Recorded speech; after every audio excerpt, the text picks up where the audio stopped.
विद्यार्थी मित्रांनो, सह्याद्री ट्युटोरियल्स मध्ये तुमचं स्वागत आहे.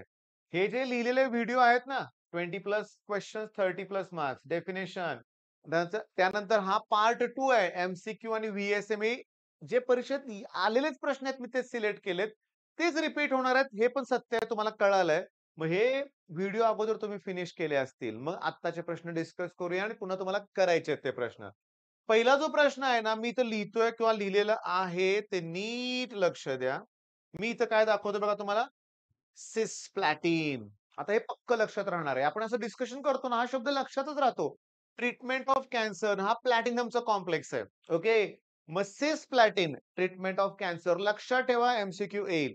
ईडीटीए हा हेक्साडेंटेट लिगँड आहे. Used for the treatment of lead poisoning. अरे हेच प्रश्न सीईटी देतात आणि आपला अभ्यास नसतो ना, आपण कमी पडतो. टेक्स्ट बुक रिडिंग नसतं ना आपलं. तुम्हाला सांगतो, वॉटर प्युरिफिकेशन आठवतंय का काय? वॉटर प्युरिफिकेशनला काय? कुणाचं कोऑर्डिनेशन कंपाऊंड यूज करतात? तुम्हाला सांगू का? सिल्वर. ओके. आता इथं लक्षात घ्या. सगळ्यात महत्वाचं बायोलॉजीमध्ये यूज दिले त्यांनी. त्याच्यानंतर chlorophyll present in the plants complex of magnesium. पुन्हा एमसीक्यू आहे, की क्लोरोफिल हे कुठल्या मेटलचं कॉम्प्लेक्स आहे? तर मॅग्नेशियम. राहिलंय माझ्या लक्षात. Haemoglobin iron, chlorophyll magnesium, cisplatin cancer तो प्लॅटिनम कॉम्प्लेक्स आहे. ईडीटीए लीड पॉइझनिंग लिहून काढा. आता सगळ्यात महत्वाचं, to estimate hardness of water. ते कशामुळे असतं? Ca2+ आणि Mg2+ आयनमुळं. आणि हा जो ईडीटीए परत आलं, लीड पॉइझनिंग मध्ये पण आहे आणि इथं आहे. तो स्टेबल कॉम्प्लेक्स तयार करतो Ca2+, Mg2+ बरोबर. It can therefore used to estimate hardness of water. Shockingly सांगतो, इतका एमसीक्यूज आहेत ना, सगळे एमसीक्यूज आहेत. Hardness EDTA, lead poisoning EDTA, cisplatin cancer आणि अजून काय राहिलं रे? हा, क्लोरोफिल मध्ये मॅग्नेशियम, हिमोग्लोबिन मध्ये आयर्न लिहून काढा. Electroplating usually stable coordination complex on dissociate to small extent. हे सगळं डिलेट जाऊ दे, मला महत्वाचा मुद्दा पाहिजे.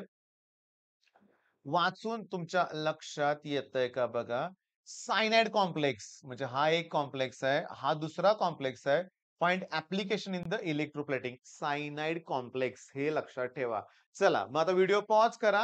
हे सगळ्या नोट्स लिहून काढा. व्हीएसए मध्ये येतील, एमसीक्यू मध्ये येतील, नाहीतर सीईटी ला नक्कीच येतील. सीईटीची तयारी तुमची आत्ताच होते. Write the name. आता बघा, हा परीक्षेत आलेला प्रश्न. प्लॅटिनम कॉम्प्लेक्सचं नाव लिहा, जे कॅन्सर मध्ये युज होतं. विदिन सेकंड सांगा. सिस्प्लॅटिन. Okay, next. हे मला नाही तसले प्रश्न आवडत, सांगतो लक्षात घ्या. बघा, हे सगळं करावं लागतंय. सीईटीत नाही, जेईई मध्ये आलेला प्रश्न विचारतो तुम्हाला. मग ह्यातलं बघून तुम्ही उत्तर सांगा. मी माझ्या ऑफलाईन क्लासमध्ये असंच करतो बरं का. जे केले ते तुम्हाला कळेल. माझा प्रश्न ऐका. Which of the following ore contain copper as well as iron? Chalcopyrite आहे का? कॉपर पण आहे आणि आयर्न पण आहे चाल्कोपायराइट मध्ये.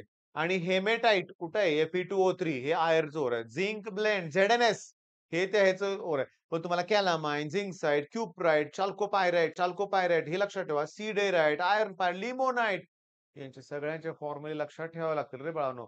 प्रयत्न करा बरं का. जमत असेल तर करा, नाही तर राहू दे. पण हे हातातले मार्क आहेत ना. Next, metallurgy. डेफिनेशन काय आहे, की आपल्याला ना extraction of metal from ore म्हणजे metallurgy. Heat, high temperature, pyrometallurgy. त्याच्यानंतर aqueous solution, hydrometallurgy. Electrolyte, electrometallurgy. या तिन्ही डेफिनेशन मी तुम्हाला अगोदर करायला सांगितल्या होत्या, परत एकदा करा. ओके. नेक्स्ट, मिनरल आणि ओर मधला डिस्टिंग्विश प्रश्न येऊ शकतो. मग मिनरल म्हणजे कोण आहे? A naturally occurring substance found in the earth crust containing inorganic salt solid म्हणजे त्याला मिनरल. आणि ज्या मिनरल पासून आपल्याला हायर पर्सेंटेज ऑफ मेटल आणि प्रॉफिटेबली एक्स्ट्रॅक्ट करू शकतो ते ओर. म्हणजे ऑल ओव्हर्स आर मिनरल, समजून घ्या. आणि all minerals are not over. Distinguish आला तर लिहू शकता तुम्ही. नेक्स्ट, गँग म्हणजे इम्प्युरिटीज, सँड, मड आणि हे जे काय अनवॉन्टेड इम्प्युरिटी असतात त्याला आपण गँग म्हणतो. डेफिनेशन येऊ शकते परीक्षेत. आता मात्र सीईटी ओरिएंटेड प्रश्न. जेव्हा डेल्टा एस व्हॅल्यू पॉझिटिव्ह असते, स्पॉन्टेनियस. मग डेल्टा एस पॉझिटिव्ह असेल ना, तर डेल्टा जी निगेटिव्ह पाहिजे स्पॉन्टेनियसला. Delta S negative, non spontaneous. मग डेल्टा जी त्या केसमध्ये पॉझिटिव्ह पाहिजे. पण इक्विलिब्रियम मात्र दोघांची व्हॅल्यू कशा पाहिजेत? 0. क्लिअर? सेकंड इथं बघा, दिले खाली तेच मी तुम्हाला सांगितलंय. ओके, मग आता हा फॉर्म्युला बघा. डेल्टा एच आणि डेल्टा एस. जर मी डेल्टा एच निगेटिव्ह घेतलं आणि हे जर पॉझिटिव्ह घेतलं, कुठं आहे रे? डेल्टा एच निगेटिव्ह आणि हे जर पॉझिटिव्ह घेतलं, तर काय होईल बघा, डेल्टा एच तर निगेटिव्ह घेतलं तुम्ही. हे पॉझिटिव्ह इंटू निगेटिव्ह निगेटिव्हच येणार. डेल्टा जी निगेटिव्ह येणार आहे, मग रिएक्शन ही स्पॉन्टेनियस असणार आहे ऍट ऑल टेम्परेचर. इथं बघा. डेल्टा एच आणि डेल्टा एस दोघेही त्यांनी आता पॉझिटिव्ह घेतलं. हे पण पॉझिटिव्ह पण हे पण पॉझिटिव्हच आहे. पण जर टीचं टेम्परेचर हायर असेल, ओके हायर, तर डेल्टा जी निगेटिव्ह येईल. मग हायर टेम्परेचरला डेल्टा जी निगेटिव्ह येईल म्हणजे स्पॉन्टेनियस. मग या केसमध्ये या सगळ्यामध्ये स्पॉन्टेनिटी विचारतायत. प्रश्न कसा आलाय बघा परीक्षेत. Write the correct condition for spontaneity in terms of Gibbs energy. मग delta G negative non spontaneous का spontaneous, delta G positive non spontaneous, delta G zero equilibrium. हे असं लिहायचं एका मार्काला.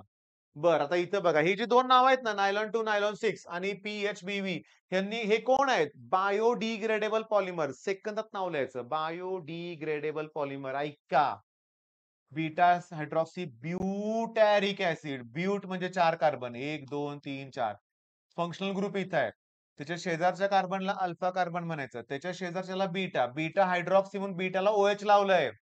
इथं बीटा हायड्रॉक्सीच आहे. म्हणजे बघा, कार्बनच्या शेजारी अल्फा, हा बीटा, बीटा हायड्रॉक्सी. पण व्हॅलेरिक म्हणजे 5 कार्बन, 1, 2, 3, 4. ब्युटेरिक म्हणजे 4. आणि होतंय काय, नीट लक्ष द्या रे बाळांनो, नीट. फक्त वॉटर मॉलिक्यूल इलिमिनेट करा. इथला H इलिमिनेट करा, इथला OH इलिमिनेट नाही, इथला बी Hच केलाय. मग यात पहिल्या दोघातला H इलिमिनेट केलाय. पहिल्या दोघांमधला H. Eliminate, eliminate. आहे का बघा बरोबर? COO. क्लिअर? बरं, ह्यातला OH ला इलिमिनेट करा. इथला OH ला इलिमिनेट केल्यानंतर हा ग्रुप CH केला ना अटॅच इथं. आणि इकडचं पण OH ला इलिमिनेट केलं की नाही बघा. चला, व्हॅलेरिक मधलं OH ला इलिमिनेट करा, ब्युटेरिक मधलं H ला इलिमिनेट करा, रिएक्शन कंप्लीट. पण हा कसला पॉलिमर आहे? बायोडिग्रेडेबल. नायलॉन 2 नायलॉन 6 ला काय लागतं हे विचारतील. ग्लायसिन आणि अल्फा अमिनो कॅप्रोइक ऍसिड. का सोडायचा पॉलिमर टॉपिक? मी एक वन शॉट लेक्चर घेणार आहे बघा पॉलिमरचं. नेक्स्ट लेक्चर मला पॉलिमरचंच द्यायचं आहे तुम्हाला.